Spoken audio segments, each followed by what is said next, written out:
네, 안녕하십니까. 개혁책방입니다. 오늘은 질문하는 성도 대답하는 신학자 제6장 교회가 궁금해요. 그 가운데서도 6번째와 7번째 챕터 세례는 왜 받는 건가요? 예배는 왜 드리는 건가요?에 관한 질문과 답을 함께 읽고 공부해보는 시간 갖도록 하겠습니다. 신학이 있는 답변입니다. 세례는 왜 받는 건가요? 세례와 관련해서 농담 반, 진담 반, 우스꽝스러운 이야기가 하나 있습니다. 교회를 청소하시는 분들이 이 세례식이 있는 날을 가장 싫어한다라고 합니다. 왜냐하면 세례식이 끝난 후에 강대상 쪽 바닥에 물이 항상 흥건하게 젖어 있기 때문에 청소하기 참 까다롭다라는 말을 많이 해요. 그래서 이렇게 세례식이 있는 날 가장 청소하시는 분들이 싫어한다. 이런 말이 있습니다. 우스운 이야기지만은 이 이야기 속에 담겨진 진리 하나가 있습니다. 그것은 뭐냐? 반드시 세례식은 물과 함께 거행된다라는 점입니다. 교회에 처음 오신 분들은 아마도 앞에서 살펴본 성찬식과 더불어서 세례식 장면이 대단히 생소할 것입니다. 교단에 따라 다르긴 하지만 기본적으로 물을 뿌리거나 몸에 물을 담그거나 그리고 하기 때문에 굉장히 좀 생소하죠. 그렇다고 한다면 세례란 무엇일까요? 세례. 예. 세례는 성찬과 마찬가지로 예수 그리스도께서 제정하신 성례, 성례로서 예수 그리스도와 연합된 신자들이 물로 옛 자아가 죄가 씻음 받은 것과 동시에 새로운 자아가 그리스도와 함께 다시 거듭남을 상징하는 공적인 예식이다라는 것이 중요합니다. 그러니까 세례는 반드시 삼위일체 하나님, 즉 성부, 성자, 성령의 이름으로 받아야 하고, 이 세례가 주는 궁극적인 당사자는 목사와 같은 교회 직분자가 아니라 세례를 주는 궁극적인 당사자가 누구시냐? 바로 성부, 성자, 성령 삼위일체 하나님이시기 때문에 세례가 굉장히 중요하다라는 거죠. 이 세례를 물과 함께 거행하는 것, 물과 함께 하는 것은 물로 죄를 씻는다라는 이 상징적인 의미가 있습니다. 물을 뿌리는 것, 그리고 머리만 물에 담그는 것, 그리고 온 몸이 물에 담그는 것, 이런 세례의 방식들이 여러 가지가 있지만 그게 중요한 게 아니라 세례의 의미가 중요한 거죠. 세례의 의미는 바로 내가 그리스도와 함께 죽고 그리스도와 함께 살아나는 이런 죄 씻음과 그리고 거듭남의 이런 의미가 있다라는 것입니다. 그래서 세례 방식이 진리의 문제가 아니기 때문에 세례를 줄 때에 머리에 뿌리거나 또 몸이 물에 담궈지거나 뭐 이런 것들이 중요한 게 아니고 세례의 의미가 중요하다라는 거죠. 그리고 한 가지 반드시 기억해야 될 것이 뭐냐? 세례 그 자체의 능력이 있는 것이 아니다라는 점입니다. 세례를 받은 결과가 이 구원이 아니라, 즉 그러니까 세례를 받았기 때문에 구원받은 것이 아니라 구원을 받은 것에 대한 공적인 확증 그리고 선포가 이 세례이기 때문에 세례를 아무에게나 줘서는 안 된다라는 거죠. 반드시 예수 그리스도를 구세주로 고백하고 예수 그리스도를 영접한 신자들에게만 이 세례가 베풀어져야 된다라는 것입니다. 그리고 중요한 것은 이 세례는 성찬과 다르게 일평생에 걸쳐서 단 한 번만 받는 예식입니다. 성찬은 교회의 상황에 따라서 주기적으로 거행하여서 그리스도의 몸과 피를 항속적으로 기념하고 기억하는 아주 자주자주 시행되어야 될 예식이지만 이 그 세례는요 일평생에 단 한 번 받는 예식입니다. 이게 중요해요. 세례를 받았는데 또 받을 수 없다라는 거죠. 예. 세례가 이 신자가 주기적으로 받는 것이 아니다 라는 것이 중요합니다. 세례는 그리스도와의 연합 가운데 옛 자아가 새 자아로 거듭난 것에 대한 공적인 확증, 선포이기 때문에 신자의 삶 속에 단 한 번만 받는 것이다 라는 것이죠. 자, 그래서 세례는 왜 받는 건가요? 깨달음이 있는 성경 구절입니다. 마태복음 28장 19절로 20절. 그러므로 너희는 가서 모든 민족을 제자로 삼아 아버지와 아들과 성령의 이름으로 세례를 베풀고 내가 너희에게 분부한 모든 것을 가르쳐 지키게 하라. 볼지어다 내가 세상 끝날까지 너희와 항상 함께 있으리라 하시니라. 예수님께서 이제 마지막 하늘로 올라가시기 전에 제자들에게 주셨던 대위임령, 대위임령 가운데 유명한 구절이죠. 잘 기억하시기 바랍니다. 그리고 고린도전서 12장 13절, 우리가 유대인이나 헬라인이나 종이나 자유인이나 다 한 성령으로 세례를 받아 한 몸이 되었고 또 한 성령을 마시게 하셨느니라. 세례를 받았다. 그래서 한 몸이 되었다. 이렇게 고백하고 있습니다.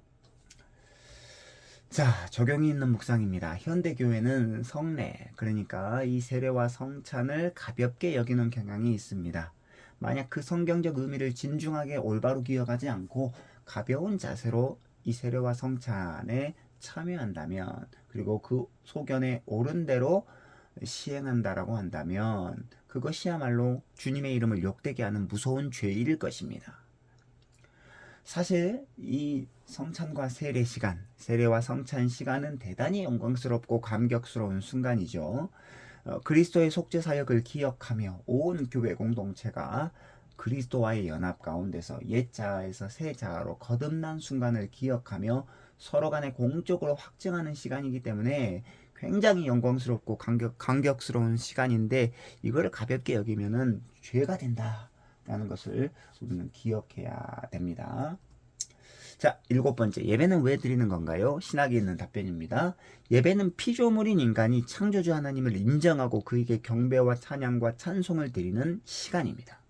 예배를 논할 때 가장 중요한 두 가지, 예배의 대상에 대한 논의이고 그리고 예배 때 빠지지 말아야 할 요소에 대한 논의입니다.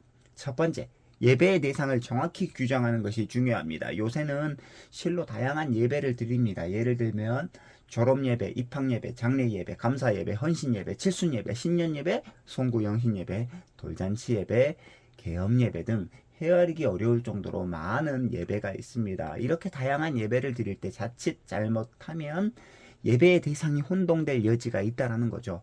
즉 졸업예배라고 할 때 이 졸업예배는 졸업자에게 예배가 집중되고 입학예배라고 할 때 이거는 입학생들에게 예배가 집중됩니다. 돌잔치 예배라고 할 때는 돌을 맞은 아이가 이 예배의 주인공인 것처럼 여겨집니다. 하지만 예배의 대상은 분명하게 예배받기에 합당한 존귀한 분이어야만 합니다. 그 조건에 합당하신 분은 오로지 하나님밖에 없다라는 거죠. 그러므로 함부로 모든 행사나 그런 일들에 예배라는 단어를 붙이는 행태, 이거를 지양해야 된다라는 거죠. 예배의 대상은 살아서 역사하시는 유일하신 참 하나님밖에 없습니다. 그렇기 때문에 여러 가지 그런 일들에 예배를 붙이기는 어렵다. 그 예배를 통해서 하나님의 영광을 받아야지 사람이 주인공이 될 수는 없다.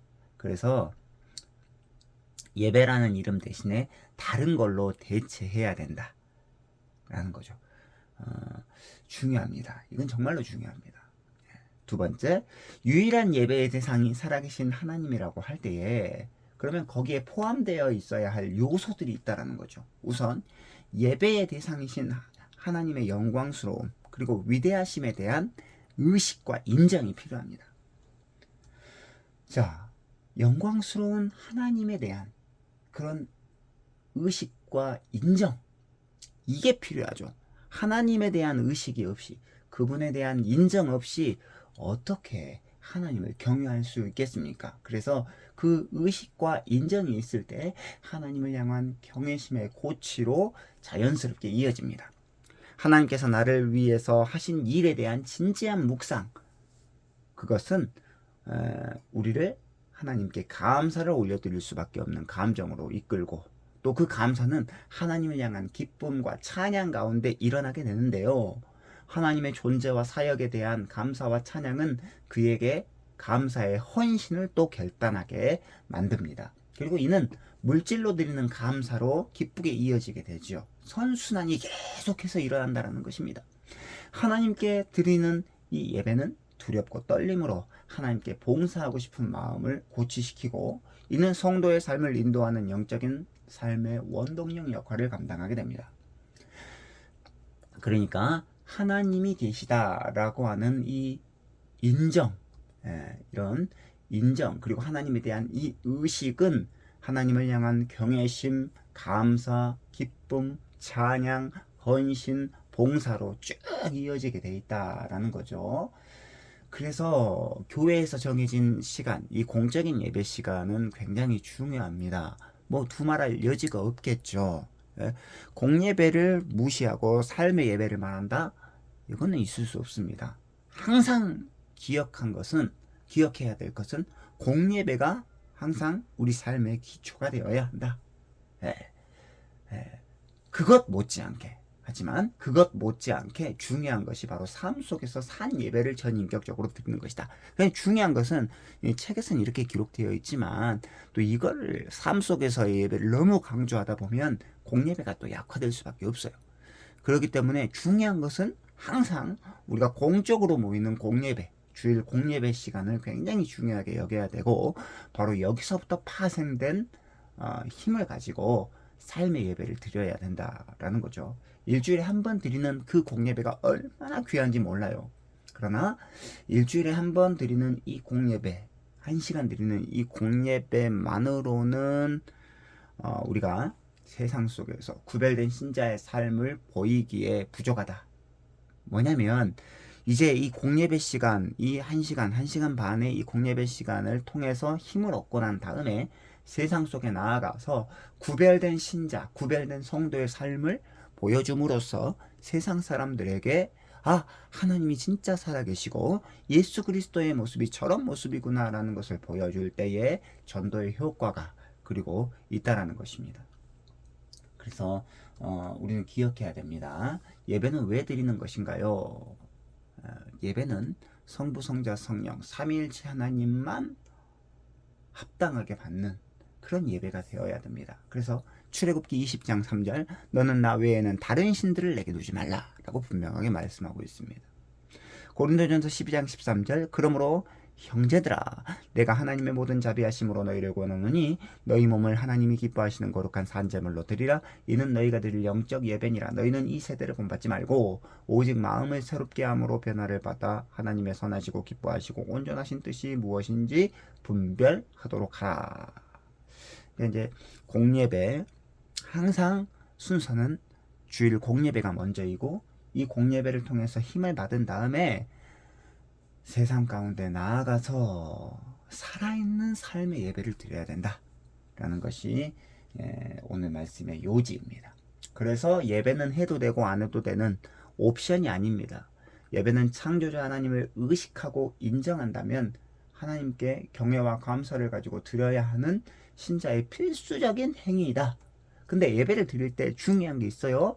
하나님에 대한 또렷한 의식, 그리고 하나님을 창조주로 인정하는 인정, 그리고 하나님을 향한 경외와 감사, 이런 걸 가지고 힘을 다해 예배를 드려야 된다는 거죠. 그래서 예배 시간에는 여호와 하나님만 홀로 영광을 받으셔야 된다. 절대로 예배 시간에 사람이 주인공이 되면 안 된다라는 거죠. 그러므로 종교개혁자들은 예배 시간에 혹시라도 인간이 영광을 취할 수 있는 공간과 여지가 있다라고 한다면 그것들을 의도적으로 제거하기를 원했습니다. 그래서 우리 합동교단에서도 이 강대상 뒤에 십자가를 걸지 않는 이유가 그런 이유 때문이죠. 십자가를 걸어둠으로써 이것을 이렇게 우상처럼 섬길 수 있는 여지가 있기 때문에 십자가 목걸이를 가지고 다니면 하나님이 지켜주신다. 뭐 이런 생각을 가지고 계신 분들이 더러 계시는데 그러지 않습니다. 그러니까 이런 십자가, 아무리 좋은 조형물이라 할지라도 이거를 우상시 여길 수 있기 때문에 그런 하나님께만 올려드릴 영광이 다른 것이 찬탈하지 못하도록 종교개혁자들은 그런 것들을 제거했다라는 거죠. 모든 예배자는 늘 이것을 고민해야 됩니다. 과연 우리의 예배를 통해서 하나님이 홀로 영광을 받고 계시는지, 아니면 하나님이 아닌 다른 누군가가 그 영광을 갈취하고 있는지 우리는 늘 진지하게 고민해야 되면서 하나님께로만 이 예배의 영광을 올려 드려야 된다라는 것이죠. 자, 오늘은 여기까지고요. 이제 다음 시간에는 일곱 번째 종말이 궁금해요를 가지고 이제 살펴보도록 할 텐데요. 개나미에게 좋아요와 구독은 큰 힘이 되고 사랑입니다. 감사합니다. 안녕히 계십시오.